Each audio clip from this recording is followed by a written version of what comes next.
নমস্কাৰ ছাত্ৰ ছাত্ৰীসকল মই জাহ্নবী দাস আজি তোমালোকৰ বিজ্ঞান বিষয়ৰ 14 অধ্যায় শক্তিৰ উৎসসমূহৰ বিষয়ে আলোচনা কৰিম আজি আমি শিকিম পৰম্পৰাগত শক্তিৰ উৎসসমূহৰ ব্যৱহাৰৰ বাবে কেনেকৈনো প্ৰযুক্তিবিদ্যাৰ বিকাশ ঘটোৱা হৈছে আহা ছাত্ৰ ছাত্ৰীসকল আমি বিভিন্ন ধৰণৰ প্ৰযুক্তিবিদ্যাৰ সৈতে সাক্ষাৎ হওঁ বা চিনাকি হওঁ এতিয়া আগৰ ক্লাছত আমি শিকিছিলো শক্তিৰ ভাল উৎসসমূহৰ বিষয়ে বা এটা ভাল ইন্ধনৰ বৈশিষ্ট্যৰ বিষয়ে এটা ভাল ইন্ধনৰনো কি বৈশিষ্ট্য আছিল মনত পেলোৱাচোন আৰু শক্তিৰ কি হৈছিলে বিভিন্ন ভৌতিক বা ৰাসায়নিক প্ৰক্ৰিয়াত শক্তি কি হৈ থাকে সংৰক্ষিত হৈ থাকে বিভিন্ন ভৌতিক বা ৰাসায়নিক প্ৰক্ৰিয়াত শক্তি কি হৈ থাকে সংৰক্ষিত হৈ থাকে শক্তিক আমি সৃষ্টিও কৰিব নোৱাৰো বিনাশো কৰিব নোৱাৰো শক্তিক আমি সৃষ্টিও কৰিব নোৱাৰো আৰু বিনাশ বা ধ্বংসও কৰিব নোৱাৰো কেৱল আমি কি কৰিব পাৰো এটা অৱস্থা বা এটা ৰূপৰ পৰা আমি কি কৰিব পাৰো আন এটা অৱস্থা বা আন এটা ৰূপলৈ আমি পৰিৱৰ্তনহে কৰিব পাৰো শক্তি সৃষ্টিও কৰিব নোৱাৰো ধ্বংসও কৰিব নোৱাৰো কেৱল এটা প্ৰকাৰৰ পৰা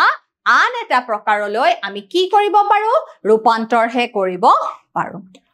এতিয়া আমি ধৰা আপেল খালো ফলমূল খালো বা বিভিন্ন খাদ্য খালো হয় নে নহয় আমি আপেল এটা খালো বিভিন্ন ফলমূল খালো বিভিন্ন খাদ্য খালো হয় নে নহয় এতিয়া আমি এই আপেলটোত যি ৰাসায়নিক শক্তি নিহিত হৈ আছে যি আমাৰ শৰীৰৰ ভিতৰত খাদ্যৰ হজম প্ৰক্ৰিয়া হল ৰাসায়নিক শক্তি নিহিত হৈ আছে কি আমাক কিহত সহায় কৰিব জানানে এই ৰাসায়নিক শক্তিয়ে আমাক আমাৰ কামসমূহ কৰিবলৈ সহায় কৰিব ধৰা উদাহৰণস্বৰূপে আমি চাইকেল এখন চলাব পাৰো হয় নে নহয় আমি কি কৰিব পাৰো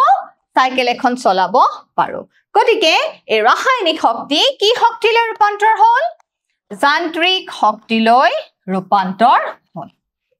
কি শক্তিলৈ ৰূপান্তৰ হল যান্ত্ৰিক শক্তি আকৌ যান্ত্ৰিক শক্তি মানে কি স্থিতি শক্তি আৰু গতি শক্তিৰ যোগফল স্থিতি শক্তি আৰু গতি শক্তিৰ মুঠ যোগফলক কি বুলি কোৱা হয় যান্ত্ৰিক শক্তি বুলি কোৱা হয় এতিয়া উদ্ভিদে কি কৰে উদ্ভিদে সৌৰ শক্তিৰ সহায়ত কি কৰে খাদ্য প্ৰস্তুত কৰে উদ্ভিদে সৌৰ শক্তিৰ সহায়ত কি কৰে খাদ্য প্ৰস্তুত কৰে গতিকে এই সৌৰ শক্তি উদ্ভিদে যি সূৰ্যৰ পৰা পোৱা আহৰণ কৰা শক্তিৰ সহায়ত কি কৰে সালু সংশ্লেষণ প্ৰক্ৰিয়াৰ সহায়ত খাদ্য উৎপাদন কৰে গতিকে এই সৌৰ শক্তি কিহলৈ কনভাৰ্ট হল কিহলৈ পৰিৱৰ্তন হল ৰাসায়নিক শক্তিলৈ পৰিৱৰ্তন হল কিহলৈ পৰিৱৰ্তন হল ৰাসায়নিক শক্তিলৈ পৰিৱৰ্তন হল দেখিছানে ছাত্ৰ ছাত্ৰীসকল বুজি পাইছা তোমালোকে শক্তিক আমি এটা প্ৰকাৰৰ পৰা আন এটা প্ৰকাৰলৈ কি কৰিব পাৰো ৰূপান্তৰহে কৰিব পাৰো আমি ওপৰৰ পৰা প্লেট এখন পেলাই দিলো তেতিয়া কি হ'ব প্লেটখনৰ পৰা শব্দ সৃষ্টি হ'ব তাৰ মানে প্লেটখনৰ সৰহভাগ স্থিতি শক্তিয়ে প্লেটখনৰ সৰহভাগ কি স্থিতি শক্তিয়ে কিহলৈ ৰূপান্তৰিত হল জানানে প্লেটখনৰ সৰহভাগ স্থিতি শক্তিয়ে শব্দ শক্তিলৈ ৰূপান্তৰ হল প্লেটখনৰ সৰহভাগ স্থিতি শক্তিয়ে কি শক্তিলৈ ৰূপান্তৰ হল শব্দ শক্তিলৈ ৰূপান্তৰ হল আকৌ ধৰা টৰ্চ এটাৰ কথা চিন্তা কৰা টৰ্চত কি থাকে টৰ্চত বেটাৰী থাকে এতিয়া এই বেটাৰীত কি থাকে ৰাসায়নিক শক্তি নিহিত হৈ থাকে বেটাৰী কোষত কি থাকে ৰাসায়নিক শক্তি নিহিত হৈ থাকে আৰু আমি টৰ্চৰ পৰা কি পাওঁ পোহৰ পাওঁ গতিকে এই ৰাসায়নিক শক্তি কি শক্তিলৈ ৰূপান্তৰ হল পোহৰ শক্তিলৈহে ৰূপান্তৰ হল আকৌ যি পেট্ৰল ডিজেল আদি আছে তাত কি নিহিত হৈ থাকে ৰাসায়নিক শক্তি নিহিত হৈ থাকে হয় নে নহয় ৰাসায়নিক শক্তি নিহিত হৈ থাকে আকৌ এই পেট্ৰল ডিজেল আদিৰ সহায়ত আদি ইন্ধনৰ সহায়ত আমি কি কৰো আমি গাড়ী এখন চলাও হয়নে নহয় গতিকে এই ৰাসায়নিক শক্তি আকৌ কি শক্তিলৈ ৰূপান্তৰ হ'ল যান্ত্ৰিক শক্তিলৈ ৰূপান্তৰ হ'ল যান্ত্ৰিক শক্তিলৈ যি মেকানিক্যাল এনাৰ্জি যান্ত্ৰিক শক্তিলৈ ৰূপান্তৰ হ'ল মম এডাল আমি জ্বলালো মমডালত নিহিত হৈ থকা ৰাসায়নিক শক্তি তাপ আৰু পোহৰ শক্তিলৈ কি হ'ল ৰূপান্তৰ হ'ল গতিকে শক্তি এটা অৱস্থাৰ পৰা আন এটা অৱস্থালৈ কি হৈ থাকে ৰূপান্তৰহে হৈ থাকে কেৱল এটা প্ৰকাৰৰ পৰা আন এটা প্ৰকাৰলৈ ইহতক ৰূপান্তৰ কৰিব পাৰি ইহতক সৃষ্টি কৰিব নোৱাৰি আৰু এই শক্তিৰ ভাল উৎস হ'ব লাগিলে কি হ'ব লাগিব ই বৃহৎ পৰিমাণৰ তাপ উৎপন্ন কৰিব লাগিব আৰু কি কৰিব লাগিব ই বৃহৎ পৰিমাণৰ তাপ উৎপন্ন কৰাৰ লগতে ধোঁৱা উৎপন্ন কৰিব নোৱাৰিব আৰু ই কি হ'ব লাগিব সহজলভ্য হ'ব লাগিব মিতব্যয়ী হ'ব লাগিব গতিকে আজি আমি এতিয়া শিকিবলৈ লওঁ জীৱভৰৰ বিষয়ে জীৱভৰ বুলি কোৱাৰ লগে লগে আমাৰ মনলৈ আহিব লাগিব জীৱভৰ তাৰ মানে তাত কি থাকিব লাগিব জানানে উদ্ভিদ আৰু প্ৰাণী চোৱা উদ্ভিদ আৰু গছৰ মৃত অংশ আৰু জীৱ-জন্তুৰ পেলনীয়া সামগ্ৰী কি বুলি কোৱা হৈছে জীৱভৰ যি বায়োমাছ বুলি কোৱা হৈছে উদ্ভিদ আৰু প্ৰাণীৰ যি মৃত অংশ গেলি পচি যোৱা যি অৱশিষ্টৰ ফলত কি সৃষ্টি হৈছে জীৱভৰ বা বায়োগেছৰ বা বায়োমাছৰ সৃষ্টি হৈছে এতিয়া এটা জীৱভৰ হৈছে কি জানানে কাঠ আমি কাঠ যে ইন্ধন হিচাপে ব্যৱহাৰ কৰা হয় বৃহৎ পৰিমাণৰ কাঠ আমাৰ খৰি যে পৰ্যাপ্ত পৰিমাণে আমাৰ পৃথিৱীত পোৱা যায় এই বিষয়ে আমি জানো চোৱা কাঠ ই হৈছে জৈৱ বস্তু আৰু দীৰ্ঘদিন ধৰি ইন্ধন হিচাপে ব্যৱহাৰ কৰা হয় কাঠক দীৰ্ঘদিন ধৰি পৰম্পৰাগতভাৱে বহুত আগৰ পৰাই কি হিচাপে ব্যৱহাৰ কৰা হৈ আছে জানানে ইন্ধন হিচাপে ব্যৱহাৰ কৰা হৈ আছে গতিকে জীৱভৰ উদাহৰণ কি হ'ব কাঠ চোৱা কাঠ ইন্ধন হিচাপে ব্যৱহাৰ কৰাৰ কিছুমান কি আছে অসুবিধাও আছে কাঠ ইন্ধন প্ৰত্যেকটো ইন্ধনৰে ব্যৱহাৰ কৰাৰ কি থাকে সুবিধাৰ লগতে কিছুমান অসুবিধাও থাকে চোৱা কাঠৰ অসুবিধাসমূহ কি কাঠ যেতিয়া আমি জ্বলাও তোমালোকে জানাই ই কি কৰে তাপ কম উৎপন্ন কৰে কিন্তু বৃহৎ পৰিমাণৰ ধোঁৱা উৎপন্ন কৰে কাঠ ইন্ধন দহনৰ ফলত কি সমস্যাৰ সৃষ্টি হয় যে ই বৃহৎ পৰিমাণৰ ধোঁৱা উৎপন্ন কৰে চোৱা মনত ৰাখি যাবা ই প্ৰচুৰ ধোঁৱা উৎপন্ন কৰে চোৱা প্ৰচুৰ ধোঁৱা উৎপন্ন কৰে কিন্তু বেছি তাপ উৎপন্ন নকৰে চোৱা প্ৰযুক্তিৰ উন্নতিৰ দ্বাৰা আমি পৰম্পৰাগত শক্তিৰ উৎসৰ কি কৰিব পাৰো কাৰ্যক্ষমতা বৃদ্ধি কৰিব পাৰো গতিকে আমি কিছুমান প্ৰযুক্তিৰ সহায়ত আজিকালি দৈনন্দিন প্ৰযুক্তি বাঢ়ি আছে বৃদ্ধি পাই আছে গতিকে আমি প্ৰযুক্তিগত উন্নতিৰ দ্বাৰা আমি কি কৰিব পাৰো কাঠ ইন্ধনৰ দক্ষতা আমি কি কৰিব পাৰো বঢ়াব পাৰো চোৱা উদাহৰণ হৈছে কাঠ কয়লা উদাহৰণ কি কাঠ কয়লা মানে কাঠ আৰু কয়লা কাঠ কয়লা নামৰ বহুত ভাল ইন্ধনলৈ ৰূপান্তৰিত কৰিব পাৰি দেখিছানে কাঠক কিহলৈ ৰূপান্তৰ কৰিব পাৰি কাঠ কয়লালৈ ৰূপান্তৰ কৰিব পাৰি এতিয়া কাঠ কয়লা এটা কি জানানে ভাল ইন্ধন কাঠ কয়লা ভাল ইন্ধন আৰু ই কি হয় শিখাবিহীন ভাৱে জ্বলে এই যি কাঠ কয়লা এটা কি ভাল ইন্ধন তোমালোকে মনত ৰাখিবা কাঠ কয়লা হৈছে এটা ভাল ইন্ধন কাঠ কয়লা কি বুলি কোৱা হৈছে ভাল ইন্ধন বুলি কোৱা হৈছে কাঠ কয়লা হৈছে ভাল ইন্ধন কাৰণটো কি জানানে ই শিখাবিহীন ভাৱে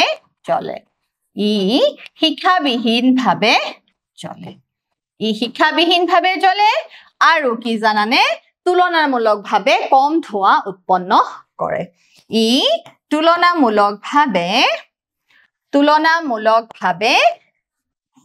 তুলনামূলকভাৱে ধোঁৱাবিহীন দেখিছা তুলনামূলকভাৱে কম ধোঁৱা উৎপন্ন কৰে গতিকে কাঠ কয়লা কি জানানে এবিধ উৎকৃষ্ট ইন্ধন চোৱা কাঠ কয়লা যেতিয়া সীমিত বায়ুৰ যোগানত তাৰ মানে কম অক্সিজেনৰ পৰিবেশত তোমালোকে মনত ৰাখিবা সীমিত বায়ুৰ যোগান মানে কি কম অক্সিজেনৰ পৰিবেশত এই পইণ্টটো তোমালোকে মনত ৰাখিবা কম অক্সিজেনৰ পৰিবেশত যেতিয়া সীমিত বায়ুৰ যোগানত মানে কম অক্সিজেনৰ পৰিবেশত চোৱা কাঠ জ্বলাই দিয়া হয় যেতিয়া কম অক্সিজেনৰ পৰিবেশত কাঠ জ্বলাই দিয়া হয় তেতিয়া পানী আৰু যিবিলাক উদ্দায়ী পদাৰ্থ থাকে যেতিয়া সীমিত বায়ুৰ পৰিবেশত কম অক্সিজেনৰ প্ৰভাৱত কি কৰা হয় কাঠ জ্বলাই দিয়া হয় তেতিয়া কাঠত থকা পানী আৰু অন্যান্য উদ্দায়ী মানে যিবিলাক ভলেটাইল পদাৰ্থ থাকে সেই উদ্দায়ী পদাৰ্থবিলাক কি কৰা হয় আঁতৰাই পেলোৱা হয় চোৱা আঁতৰি যায় আৰু অৱশিষ্ট হিচাপে কি ৰৈ যায় জানানে কাঠ কয়লা ৰৈ যায় আৰু এই কাঠ কয়লা শিখাবিহীনভাৱে চলে আৰু ই কম ধোঁৱা উৎপন্ন কৰে কাঠ কয়লা নামৰ বহুত ভাল ইন্ধনলৈ ইয়াক কি কৰিব পাৰি ৰূপান্তৰ কৰিব পাৰি যেতিয়া কম অক্সিজেনৰ পৰিবেশত কাঠ জ্বলাই দিয়া হয় তেতিয়া কি হৈ যায় জানানে কাঠত থকা কি হৈ যায় পানী আৰু অন্যান্য যিবিলাক উদ্দায়ী পদাৰ্থ থাকে সেই পদাৰ্থসমূহ কি হৈ যায় আঁতৰি যায় আৰু কি থাকি যায় তাৰ কাঠ কয়লা থাকি যায় চোৱা আঁতৰি যায় আৰু কাঠ কয়লা ৰৈ যায় কাঠ কয়লা নামৰ বহুত ভাল ইন্ধনলৈ কি কৰিব পাৰি ৰূপান্তৰ কৰিব পাৰি চোৱা এবাৰ আমি পঢ়িম গৰুৰ গোবৰ ই জৈৱ গেছ কিন্তু ইন্ধন হিচাপে পোনপটীয়াকৈ গৰুৰ গোবৰ জ্বলাই দিয়াটো ভাল নহয় ইন্ধন হিচাপে ই ভাল কিন্তু পোনপটীয়াকৈ গৰুৰ গোবৰ জ্বলাই দিয়াটো ভাল নহয় ই কি কৰে বহুত ধোঁৱা উৎপন্ন কৰে চোৱা সম্পূৰ্ণৰূপে জ্বলি নাযায় আৰু অৱশিষ্ট হিচাপে কি হৈ যায় ৰৈ যায় আৰু কি উৎপন্ন কৰে ছাই উৎপন্ন কৰে দেখিছা গৰুৰ গোবৰ ই হৈছে জৈৱ গেছ কিন্তু ইন্ধন হিচাপে হি কি কৰে পোনপটীয়াকৈ গৰুৰ গোবৰ আমি জ্বলাই দিব নালাগে আৰু ই কি উৎপন্ন কৰে ই বিভিন্ন বৃহৎ পৰিমাণৰ কি উৎপন্ন কৰে ছাই উৎপন্ন কৰে চোৱা আৰু ইয়াৰ কেলৰীৰ মান কি নিম্ন ইয়াৰ কেলৰীৰ মান কম চোৱা গৰুৰ গোবৰৰ পৰা জৈৱ গেছ বা গোবৰ গেছ বনাই আমি ধোঁৱাবিহীন ইন্ধন পাওঁ আমি কি কৰিব লাগিব আমি কি প্ৰযুক্তি খটাব লাগিব গৰুৰ গোবৰৰ পৰা আমি জৈৱ গেছ বা গোবৰ গেছ বনাই আমি ধোঁৱাবিহীন ইন্ধন পাওঁ গতিকে তোমালোকে এইটো মনত ৰাখিবা চোৱা জীৱ গেছ বা জৈৱ গেছ চোৱা উদ্যোগটোত আমি কি কৰিব লাগিব জানানে আমি কেনেদৰে জৈৱ গেছ নিৰ্মাণ কৰিব লাগিব জানানে এটা আমি ইটাৰে নিৰ্মিত কিহেৰে নিৰ্মাণ হ'ব লাগিব ইটাৰে নিৰ্মাণ হ'ব লাগিব এটা আমি গম্বুজ সদৃশ এটা কি তৈয়াৰ কৰিব লাগিব গাঁথনি তৈয়াৰ কৰিব লাগিব আৰু তাতে আমি কি কৰিব লাগিব যিখিনি গৰুৰ গোবৰ আছে সেইখিনি আমি ভৰাব লাগিব চোৱা আমি এটা টেংকিত ভৰাব লাগিব উদ্যোগটোত ইটাৰে নিৰ্মিত গম্বুজ সদৃশ এটা কি থাকিব গম্বুজৰ সদৃশ এটা গাঁথনি থাকে চোৱা মিশ্ৰণ টেংকিটোত গৰুৰ গোবৰ আৰু পানী মিহলি কৰি আমি কি কৰিব লাগিব এটা পংক তৈয়াৰ কৰিব লাগিব গৰুৰ গোবৰ আৰু পানী দেখিছা গৰুৰ গোবৰ আৰু পানী মিহলি কৰি আমি এটা কি তৈয়াৰ কৰি লম পংক তৈয়াৰ কৰি লম যৰ পৰা ইয়াক পাচক বা ডাইজেষ্টাৰত আমি কি কৰি দিব লাগিব ভৰাই দিব লাগিব গৰুৰ গোবৰ আৰু পানী মিহলি কৰি আমি কি তৈয়াৰ কৰি লম এটা পংক তৈয়াৰ কৰি লম আৰু এই পংকক আমি ক'ত দিব লাগিব ডাইজেষ্টাৰ বা এটা পাচকত ভৰাব লাগিব মনত ৰাখিবা তোমালোকে এটা ডাইজেষ্টাৰ বা পাচক য'ত পচন কাৰ্য সংঘটিত হয় হয় নহয় চোৱা তৈয়াৰ কৰা হয় যৰ পৰা ইয়াক পাচকত ভৰাই দিয়া হয় এটা ডাইজেষ্টাৰ বা পাচক মানে কি চোৱা ডাইজেষ্টাৰ বা পাচক মানে হৈছে এটা বন্ধ কক্ষ যি ডাইজেষ্টাৰ বা পাচক হৈছে হি হৈছে এটা বন্ধ কক্ষ য'ত কি নাথাকে অক্সিজেন নাথাকে দেখিছা ডাইজেষ্টাৰ বা পাচক হৈছে এটা বন্ধ কক্ষ য'ত কি গেছ নাথাকে অক্সিজেন নাথাকে তাৰ মানে এই বিক্ৰিয়া ক'ত সংঘটিত হ'ব অক্সিজেনৰ অভাৱত সংঘটিত হ'ব চোৱা বায়ুহীন অনুজীৱ যিবিলাক এনাৰবিক অনুজীৱ থাকে সেই বায়ুহীন অনুজীৱবিলাকে তাতে কি সৃষ্টি কৰিব যিবিলাক গৰুৰ গোবৰৰ পংকটোত থকা জটিল যৌগবিলাক কি কৰিব জানানে অপঘটিত কৰিব পচন ঘটাব বা ভাঙিব দেখিছা অক্সিজেনৰ অনুপস্থিতিত কি কৰিব যিবিলাক এনাৰবিক অনুজীৱ থাকে হে অনুজীৱ বিলাকে কি কৰিব হে জটিল যৌগ বিলাকক কি কৰিব জানানে অপঘট কৰিব বা ভাঙিব বা পচন ঘটাব তাৰ পিছত চোৱা তোমালোকক এই গোটেই যেটো সিস্টেম হে সিস্টেমটোৰ চিত্ৰ দেখুৱা হৈছে চোৱা এয়া হৈছে মিশ্ৰণ কিহৰ মিশ্ৰণ গোবৰ আৰু পানীৰ মিশ্ৰণ হয়নে নহয় গোবৰ আৰু পানী মিশ্ৰণ কৰি এটা কি তৈয়াৰ কৰি লোৱা হয় গোবৰ আৰু পানী মিহলি কৰি এটা পংক তৈয়াৰ কৰি লোৱা হয় হয়নে নহয় এটা পংক তৈয়াৰ কৰি লোৱা হয় আৰু এই পংকক কোলে নিয়া হয় এটা ডাইজেষ্টাৰ বা পাচকত ভৰাই দিয়া হয় এই ডাইজেষ্টাৰ বা পাচকটো হৈছে এটা বন্ধ কক্ষ য'ত কি নাথাকে য'ত অক্সিজেন নাথাকে মনত ৰাখিবা ছাত্ৰ-ছাত্ৰীসকল তোমালোকে নিশ্চয় বুজি পাইছা এই গোবৰৰ পানী মিহলি কৰি যি পংক তৈয়াৰ কৰা হয় সেই পংক ক'ত ভৰোৱা হয় এটা ডাইজেষ্টাৰ বা পাচকত ভৰোৱা হয় য'ত কি নাথাকে তাত অক্সিজেন নাথাকে আৰু তাতে কি কৰে তাতে যিবিলাক এনাৰবিক অনুজীৱ থাকে মানে বায়ুহীন যিবিলাক অনুজীৱ থাকে হিহতে কি কৰে এই জটিল যৌগবিলাকক কি কৰে অপঘটন ঘটায় বা ভাঙে মানে সৰলীকৃত কৰে চোৱা এটো এটা মিশ্ৰণ মাটি আৰু এটো কি দেখুৱা হৈছে এটা গেছ কোঠা দেখুৱা হৈছে আৰু এটো দেখিছা এটো পাচক আৰু ইয়াৰ পৰা কি হয় গেছ কিছুমান ওলাই যায় ইয়াৰ পৰা কিছুমান কি নিৰ্গত হয় গ্যাস নিৰ্গত হয় এই বিষয়ে মই কৈ আছো চোৱা ইয়াতে মাটি আৰু দেখিছা এয়া হৈছে নিৰ্গমন আৰু ইয়াৰ ফলত কি সৃষ্টি হৈছে হাৰৰ সৃষ্টি হৈছে আৰু এই হাৰ উৎপন্ন হাৰ কি কৰা হয় বিভিন্ন ক্ষেত্ৰত ব্যৱহাৰ কৰা হয় গতিকে ছাত্ৰ-ছাত্ৰীসকল এয়া হৈছে যি গোবৰ গেছ প্ৰকল্পৰ চিত্ৰ এতিয়া চোৱা কিছুদিনৰ পিছত পচন প্ৰক্ৰিয়া সম্পূৰ্ণ হৈ যায় কেইদিনমান লাগে কেইদিনমানৰ পিছত কি হয় এই পচন প্ৰক্ৰিয়া যি এনাৰবিক অনুজীৱ সমূহে কৰি থাকে সেই সমূহে কি কিছুদিনৰ প্ৰয়োজন হয় তাৰ ফলত পচন প্ৰক্ৰিয়া সম্পূৰ্ণ হৈ যোৱাৰ ফলত কি হয় কিছুমান গেছ নিৰ্গত হয় আৰু কি গেছ নিৰ্গত হয় জানানে মিথেন কি গেছ নিৰ্গত হয় মিথেন গেছ কাৰ্বন ডাই অক্সাইড গেছ আদি নিৰ্গত হয় মিথেন কাৰ্বন ডাই অক্সাইড হাইড্ৰোজেন সালফাইড হয়নে নহয় এইবিলাক বিভিন্ন গেছৰ কি হয় নিৰ্গত হয় সো কিছুদিনৰ পিছত পচন প্ৰক্ৰিয়া সম্পূৰ্ণ হৈ মিথেন কাৰ্বন ডাই অক্সাইড হাইড্ৰোজেন সালফাইডৰ দৰে গেছসমূহ কি হয় নিৰ্গত হয় মনত ৰাখিবা তোমালোকে এই গোবৰ গেছ প্ৰকল্পত কি হয় কিছুদিনৰ পিছত জৈৱ ঘটন হোৱাৰ পিছত ভাঙি যোৱাৰ পিছত অনুসমূহ ভাঙি যোৱাৰ পিছত কিছুমান গেছ নিৰ্গত হয় আৰু কি গেছ নিৰ্গত হয় তোমালোকে দেখিছা কি গেছ নিৰ্গত হয় মিথেন নিৰ্গত হয় কাৰ্বন ডাই অক্সাইড নিৰ্গত হয় হাইড্ৰোজেন গেছ নিৰ্গত হয় হাইড্ৰোজেন সালফাইড গেছ নিৰ্গত হয় এতিয়া তোমালোকলে মনলৈ এটা প্ৰশ্ন আহিব এই গেছসমূহে দেখোন কি কৰে এই গেছসমূহে দেখোন পৃথিৱীৰ উষ্ণতা বঢ়ায় হয়নে নহয় এই গেছসমূহ হৈছে কি জানানে সেউজগৃহ গেছ গতিকে সেউজগৃহ গেছ বাঢ়ি যোৱা মানে তাৰ ফলত কি সৃষ্টি হ'ব গ্লোবেল ওয়াৰ্মিং মানে গোলকীয় উষ্ণতা বৃদ্ধি পাব গতিকে তোমালোকৰ লগে লগে এই গোবৰ গেছ প্ৰকল্পৰ অসুবিধাৰ পইণ্টটো মনলৈ আহি গল হয়নে নহয় চোৱা এতিয়া চোৱা জৈৱ গেছটো ডাইজেষ্টাৰ বা পাচকৰ ওপৰৰ গেছৰ টেংকিত কি কৰা হয় সংৰক্ষণ কৰা হয়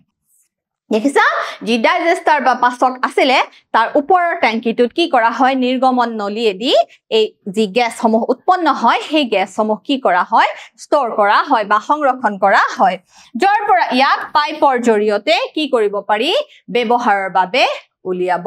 পাৰি এতিয়া চোৱা জৈৱ গেছৰ সুবিধা জৈৱ গেছৰ প্ৰথম সুবিধাটো হৈছে যে ই ৭৫% পৰ্যন্ত কিমান শতাংশ পৰ্যন্ত ৭৫% পৰ্যন্ত কি গেছ সৃষ্টি কৰে জানানে মিথেন গেছৰ সৃষ্টি কৰে ই ৭৫% পৰ্যন্ত মিথেন গেছৰ সৃষ্টি কৰে দেখিছা ইয়াত ৭৫% পৰ্যন্ত কি গেছ থকাৰ বাবে মিথেন গেছ থকাৰ বাবে ইয়াক কি বুলি কোৱা হৈছে ইয়াক উৎকৃষ্ট ইন্ধন বুলি কোৱা হৈছে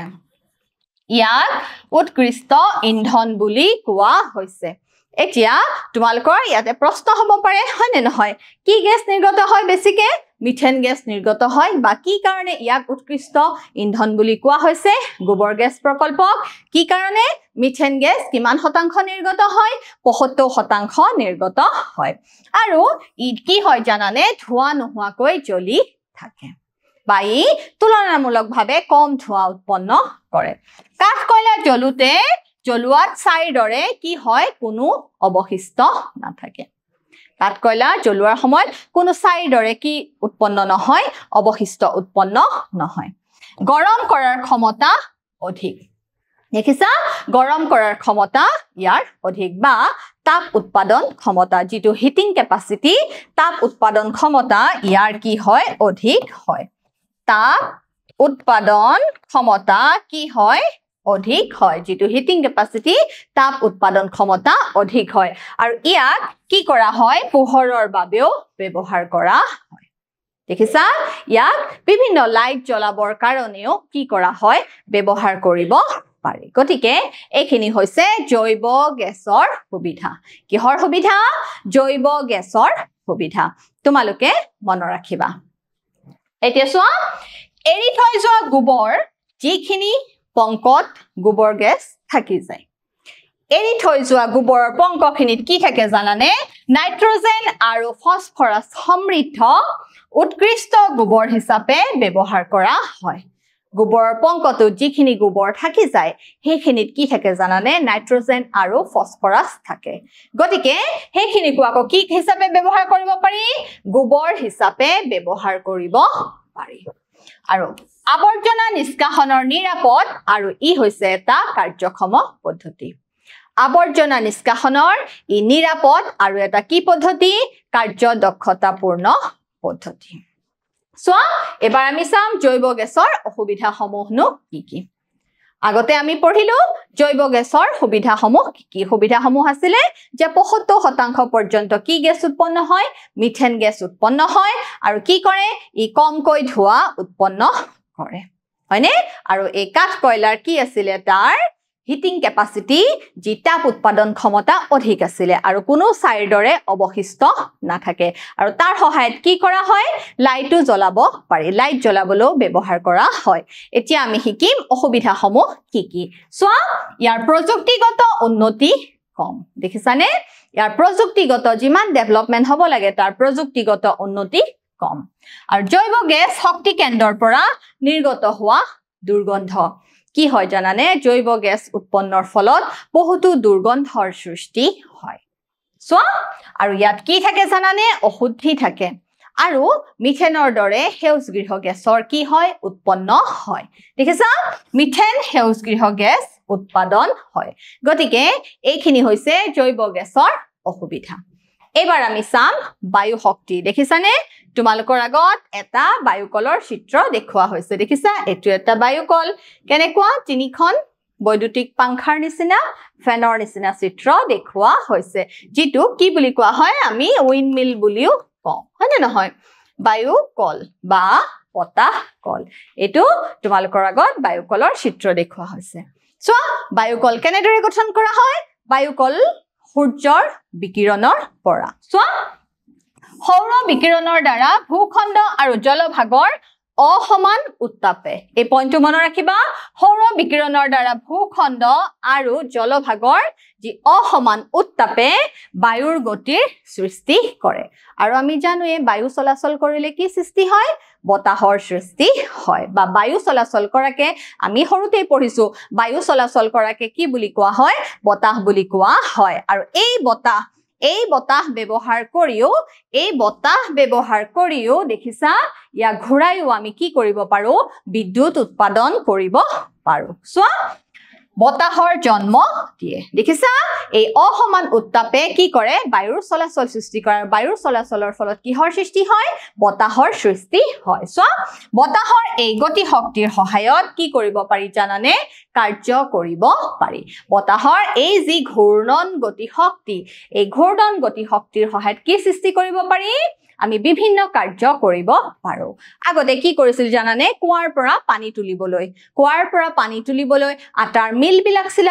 চলাবলৈ কি কৰা হৈছিল এই বায়ুকল ব্যৱহাৰ কৰা হৈছিল গতিকে বায়ুকলত কি থাকে দেখিছা এয়া বৈদ্যুতিক পাংখা থাকে এই বায়ুকলসমূহৰ ব্যৱহাৰ বা সুবিধা বা অসুবিধাসমূহ আমি চাওঁ আহা সো বায়ু শক্তিৰ দ্বাৰা উৎপন্ন গতি শক্তিৰ ব্যৱহাৰ বায়ু শক্তিৰ পৰা যি গতি শক্তি উৎপন্ন কৰা হয় তাৰ ব্যৱহাৰসমূহ চাওঁ আহা সো বায়ুকলৰ ঘূৰ্ণন গতি ব্যৱহাৰ কৰি বায়ুকলৰ কি গতি ব্যৱহাৰ কৰি ঘূৰ্ণন দেখিছা ঘূৰ্ণন গতি ব্যৱহাৰ কৰি বৈদ্যুতিক জেনাৰেটৰ টাৰবাইন ঘূৰোৱা হয় মই কৈছোই ন তোমালোকক আগতে তোমালোকে টাৰবাইন শব্দটো কেইবাবাৰো পাই থাকিবা এই টাৰবাইন ঘূৰাই পেলাই কি উৎপন্ন কৰা হয় বিদ্যুৎ উৎপাদন কৰা হয় সো আগতে কুৱাৰ পৰা পানী তুলিবলৈ আৰু আটাৰ মিল চলাবলৈও কি ব্যৱহাৰ কৰা হৈছিল বায়ুকলৰ ব্যৱহাৰ কৰা হৈছিল সো এটা বতাহ কলৰ উৎপাদন যথেষ্ট কম গতিকে বতাহ শক্তি পাম সো বতাহ শক্তি পাম নামৰ বৃহৎ অঞ্চলত কেইবাটাও বতাহ চক্ৰ স্থাপন কৰা হয় তাৰ মানে অকল এটা বায়ুকলৰ পৰা আমি আমাৰ যি প্ৰয়োজন হেয়া পুৰাব নোৱাৰো গতিকে আমি কি গঠন কৰিব লাগিব আমি এখন পাম গঠন কৰিব লাগিব তেতিয়াহে আমি প্ৰয়োজনীয় কি পাম শক্তিৰ যোগান পাম সো বতাহৰ মিলে শক্তিৰ উৎস হিচাপে কাম কৰিবলৈ বতাহৰ গতিবেগ ন্যূনতম কিমান হ'ব লাগিব জানানে 15 পৰা 20 কিলোমিটাৰ প্ৰতি ঘণ্টা তাৰ মানে বতাহৰ দ্ৰুতি কিমান হ'ব লাগিব প্ৰতি ঘণ্টাত 15 to 20 কিলোমিটাৰ প্ৰতি ঘণ্টাত 15 পৰা 20 কিলোমিটাৰ পৰ্যন্ত হ'ব লাগিব গতিকে আমি এই ক্ষেত্ৰত কি হ'ব লাগিব জানানে অলপ সাৱধানো হ'ব লাগিব কাৰণ বতাহৰ দ্ৰুতি ঘণ্টাত 15 পৰা 20 কিলোমিটাৰ পৰ্যন্ত থাকিব লাগিব গতিকে এতিয়া সোৱা তোমালোকৰ মনলৈ আহিব লাগিব যে সকলো সময়তেতো বতাহৰ দ্ৰুতি একে নাথাকে হয় নে নহয় সকলো সময়তে বতাহৰ দ্ৰুতি একে নাথাকে গতিকে আমি এই ক্ষেত্ৰত কি কৰিব লাগিব জানানে কিছুমান ষ্টৰেজ সেল বা সঞ্চয়ক কোষ কি কৰিব লাগিব কিছুমান ষ্টৰেজ সেল বা সঞ্চয়ক কোষ প্ৰতিস্থাপন কৰিব লাগিব দেখিছা কিছুমান ষ্টৰেজ সেল বা সঞ্চয় কোষ প্ৰতিস্থাপন কৰিব লাগিব যাতে এই যি বতাহৰ দ্ৰুতি সেই বতাহৰ দ্ৰুতিটো কি হৈ থাকিব পাৰে অব্যাহত হৈ থাকিব পাৰে মানে কন্টিনিউ হৈ থাকিব পাৰে সো আমি পিছৰখিনি চাওঁ বায়ু শক্তিৰ সুবিধাসমূহ প্ৰথম আমি চাম বায়ু শক্তিৰ সুবিধাসমূহ বায়ু শক্তি যি উইণ্ডমিল আছে যি বায়ুকল আছে হি জানানে পৰিবেশৰ বন্ধু সুলভ কি পৰিবেশৰ ফ্ৰেন্ড তাৰ মানে পৰিবেশৰ বন্ধু তাৰ মানে পৰিবেশ হিতৈষী সো ই পৰিবেশ হিতৈষী বা পৰিবেশ প্ৰদূষণ সৃষ্টি নকৰে সো নৱীকৰণযোগ্য শক্তিৰ ই এটা ভাল উৎস হয় নৱীকৰণ যাক আমি কি কৰিব পাৰো পুনৰ উৎপন্ন কৰিব পাৰো সো বিদ্যুৎ উৎপাদনৰ বাবে কোনো ধৰণৰ অবৰ্তক খৰচ নহয় বিদ্যুৎ উৎপাদনৰ বাবে কোনো ধৰণৰ অবৰ্তক খৰচ নহয় গতিকে ছাত্ৰ ছাত্ৰীসকল বায়ুকলৰ সুবিধাসমূহ কি কি বায়ুকল হৈছে পৰিবেশৰ বন্ধু সুলভ মানে পৰিবেশ হিতৈষী সো পৰিবেশ হিতৈষী আৰু ই কি কৰে নৱীকৰণযোগ্য শক্তিৰ উৎস হিচাপে কাম কৰে ইয়াক পুনৰ সৃষ্টি কৰিব পাৰি আৰু বিদ্যুৎ উৎপাদনৰ বাবে কোনো ধৰণৰ অবৰ্তক কি নহয় খৰচ নহয় এবাৰ আমি চাম বায়ুকল বা বতাহ কল বা বায়ু শক্তি ব্যৱহাৰৰ অসুবিধাসমূহ কি কি সো বায়ু শক্তি পামৰ কাৰণে বৃহৎ পৰিমাণৰ মাটিৰ প্ৰয়োজন হয় এতিয়া কি জানানে এই যি বায়ুকল বা উইণ্ডমিল আছে তাক ঘন জনবসতিপূৰ্ণ এলেকা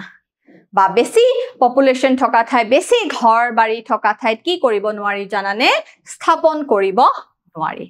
কাৰণ এটা বৃহৎ বতাহ শক্তি পাম্প স্থাপনৰ কাৰণে কি হয় নিৰ্দিষ্ট এৰিয়া বা এলেকাৰ প্ৰয়োজন হয় গতিকে ফুল জনবসতিপূৰ্ণ এলেকাত ইয়াক কি কৰিব নোৱাৰি স্থাপন কৰিব নোৱাৰি সো বায়ু শক্তি পামৰ বাবে বৃহৎ পৰিমাণৰ কিহৰ প্ৰয়োজন হয় মাটিৰ প্ৰয়োজন হয় আৰু ই বেছি জনসংখ্যাৰ পৰা কি থাকিব লাগিব আতৰত থাকিব লাগিব নিয়মীয়াকৈ 15 পৰা 20 কিলোমিটাৰ প্ৰতি ঘণ্টাত কি হয় বতাহৰ গতি লাভ কৰাত অসুবিধা হয় নিয়মীয়াকৈ 15 পৰা 20 কিলোমিটাৰ প্ৰতি ঘণ্টাত পাৰ আৱাৰ যি বতাহৰ দ্ৰুতি প্ৰয়োজন হেইটো সৃষ্টি কৰাত কি হয় বাধাৰ প্ৰয়োজন হয় কাৰণ কি হয় বিভিন্ন প্ৰাকৃতিক বিভিন্ন প্ৰাকৃতিক বিপদ আহিব পাৰে দুৰ্ঘটনা আহিব পাৰে হয়নে নহয় বিভিন্ন বৰষুণ আহিব পাৰে ধুমুহা আহিব পাৰে ঘূৰ্ণীবতাহ আহিব পাৰে হয়নে নহয় বতৰ সকলো সময়তে কি হৈ থাকিব পাৰে হলনি হৈ থাকিব পাৰে এইদৰে বিভিন্ন শৰ্ত সাপেক্ষে কি হয় বতাহৰ দ্ৰুতি এই অব্যাহত ৰখাত যি 15 কিলোমিটাৰ প্ৰতি ঘণ্টাত বতাহৰ দ্ৰুতি প্ৰয়োজন হয় এইটো অব্যাহত ৰখাত কি হয় অসুবিধাৰ সৃষ্টি হয় আৰু এই অসুবিধাসমূহ সৃষ্টি নহবৰ কাৰণে আমি কি কৰিব লাগে জানানে কিছুমান ষ্টৰেজ সেল বা সঞ্চয় কোষ স্থাপন কৰিব লাগে আকৌ যিটো কি হয় জানানে হেতু হৈছে বহুত খৰচী বা তাৰ কাৰণে বৃহৎ ধন খৰচ কৰিব লগা হয় সো সঞ্চয় কোষ থাকিব লাগিব যাতে বতাহ নথকা সময়তো শক্তিৰ যোগান কি হৈ থাকিব অব্যাহত হৈ থাকিব সো বায়ু শক্তি পাম্প স্থাপনৰ প্ৰাৰম্ভিক খৰচ অতি বেছি দেখিছা যিখন ফাৰ্ম বা পাম্প তৈয়াৰ কৰিব লাগে তাৰ যিখিনি প্ৰাৰম্ভিক খৰচ সেইখিনি কি হৈ যায় বহুত বেছি হৈ যায় আৰু বায়ু শক্তিৰ অসুবিধা আৰু এটা হৈছে গম্বুজ আৰু পাংখা সমূহক তোমালকে দেখিছাই তিনিখন দেখিছা বৈদ্যুতিক পাংখা থাকে এই যি গম্বুজ আকৃতি থাকে তাৰ ওপৰত তিনিখন কি থাকে পাংখা থাকে গতিকে এই যি গম্বুজ আকৃতি আৰু বৈদ্যুতিক পাংখা থাকে সেই পাংখা কেইখনে কি কৰে ঘূৰ্ণন গতিৰ সহায়ত কাম কৰে কিন্তু এই বৈদ্যুতিক গম্বুজ আৰু পাংখা কেইখনক কি কৰিব লাগে জানানে উচ্চ পৰ্যায়ৰ ৰক্ষণাবেক্ষণ দিব লাগে উচ্চ পৰ্যায়ৰ ৰক্ষণাবেক্ষণ মানে প্ৰটেক্ট কৰি ৰাখিব লাগে কৰ পৰা প্ৰটেক্ট কৰি ৰাখিব লাগে বিভিন্ন প্ৰাকৃতিক দুৰ্যোগৰ পৰা বিভিন্ন প্ৰাকৃতিক দুৰ্যোগ যেনে কেনেকুৱা হ'ব পাৰে বিভিন্ন ৰ'দ বতাহ বৰষুণ হয় নে নহয় প্ৰখৰ ৰ'দ হ'ব পাৰে প্ৰখৰ বতাহ বৰষুণ হয় নে নহয় ঘূৰ্ণী বতাহ হ'ব পাৰে ধুমুহা হ'ব পাৰে আদি বিভিন্ন বিপৰ্যয়ৰ পৰা কি কৰি ৰাখিব লাগে ৰক্ষণাবেক্ষণ দি ৰাখিব লাগে গতিকে ইয়াৰ কাৰণে কিহৰ প্ৰয়োজন হ'ব বৃহৎ পৰিমাণৰ ধনৰ খৰচ হ'ব গতিকে এইখিনি হৈছে কি বায়ুকলৰ অসুবিধা এতিয়া কোনখন দেশক বায়ুকলৰ দেশ বুলি কোৱা হয় জানানে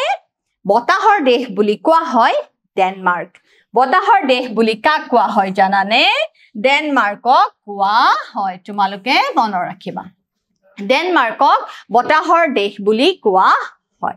সো বায়ুকল উৎপাদনৰ ক্ষেত্ৰত কি হয় জানানে ভাৰতৰ স্থান পঞ্চম আৰু জাৰ্মানীৰ স্থান কি প্ৰথম সো বিদ্যুৎ উৎপাদনৰ বাবে বায়ু শক্তিৰ ব্যৱহাৰৰ ক্ষেত্ৰত ভাৰত কিমান স্থানত আছে পঞ্চম স্থানত আছে আৰু আমাৰ ভাৰতৰ যি বৃহৎ পাম্প বায়ুকল পাম্প ক'ত আছে জানানে যে কন্যাকুমাৰী নাম শুনিছা তোমালোকে ভাৰতত তামিলনাডুৰ কন্যাকুমাৰীৰ ওচৰত আটাইতকৈ ডাঙৰ বায়ু শক্তি পাম্প স্থাপন কৰা হৈছে তামিলনাডুৰ কন্যাকুমাৰীৰ ওচৰত ভাৰতৰ আটাইতকৈ ডাঙৰ বায়ু শক্তি পাম্প স্থাপন কৰা হৈছে আৰু ই বছৰি কিমান বিদ্যুৎ উৎপাদন কৰে জানানে 380 MW বিদ্যুৎ উৎপাদন কৰে মেগাৱাট বিদ্যুৎ উৎপাদন কৰে গতিকে মনত ৰাখিবা বতাহৰ দেশ বুলি কাক কোৱা হয় ডেনমাৰ্কক কোৱা হয় আৰু বায়ুকল এই বায়ু শক্তি উৎপাদনৰ ক্ষেত্ৰত ভাৰতৰ স্থান কি ভাৰতৰ স্থান হৈছে পঞ্চম এইখিনি তোমালোকৰ টেক্সট বুকত তোমালোকৰ কিতাপত এটা ইয়েলো বক্সৰ ভিতৰত হালধীয়া বাকচৰ ভিতৰত এই কথাখিনি ধুনীয়াকে লিখা আছে তোমালোকে চাব পাৰা ধুনীয়াকে গতিকে ছাত্ৰ ছাত্ৰীসকল আজি আমি কি শিকিছো আজি আমি শিকিছো যি পৰম্পৰাগত শক্তিৰ উৎসসমূহ আছে সেইবিলাকৰ ক্ষেত্ৰত কেনেদৰেনো প্ৰযুক্তিবিদ্যা ব্যৱহাৰ কৰিব পাৰি এতিয়া তোমালোকে মোক কি দিব লাগিব এটা পৰীক্ষা দিব লাগিব মোৰ প্ৰথম প্ৰশ্ন হৈছে কাঠ কয়লা শিখাবিহীনভাৱে জ্বলে ই শুদ্ধ নে অশুদ্ধ কাঠ কয়লা শিখাবিহীনভাৱে জ্বলে আৰু ইয়াৰ উত্তৰ হৈছে শুদ্ধ মোৰ দ্বিতীয় প্ৰশ্ন চোৱা তলৰ কোনটো জীৱভৰ শক্তিৰ উৎসৰ উদাহৰণ নহয় কি দিয়া আছে অপচন খৰি গোবৰ গেছ নিউক্লিয় শক্তি কয়লা গতিকে উত্তৰটো কি হ'ব উত্তৰটো হ'ব নিউক্লিয় শক্তি গতিকে ছাত্ৰ ছাত্ৰীসকল আজি আমি শিকিলো পৰম্পৰাগত শক্তিৰ উৎসসমূহ আৰু কেনেদৰে ইয়াৰ প্ৰযুক্তিগতভাৱে কি কৰিব পাৰি ব্যৱহাৰ কৰিব পাৰি বা কাৰ্যক্ষম বৃদ্ধি কৰিব পাৰি ভৌতিক বা ৰাসায়নিক প্ৰক্ৰিয়াত শক্তিসমূহ কি হৈ থাকে সংৰক্ষিত হৈ থাকে শক্তিৰ সৃষ্টিও কৰিব নোৱাৰি বিনাশো কৰিব নোৱাৰি এটা প্ৰকাৰৰ পৰা আন এটা প্ৰকাৰলৈ কেৱল কি কৰিব পাৰি ৰূপান্তৰহে কৰিব পাৰি ছাত্ৰ-ছাত্ৰীসকল আজিলৈ আহো ঘৰত ৰেগুলাৰ প্ৰেক্টিছ কৰিবা ৰেগুলাৰ পঢ়া শুনা কৰিবা ধন্যবাদ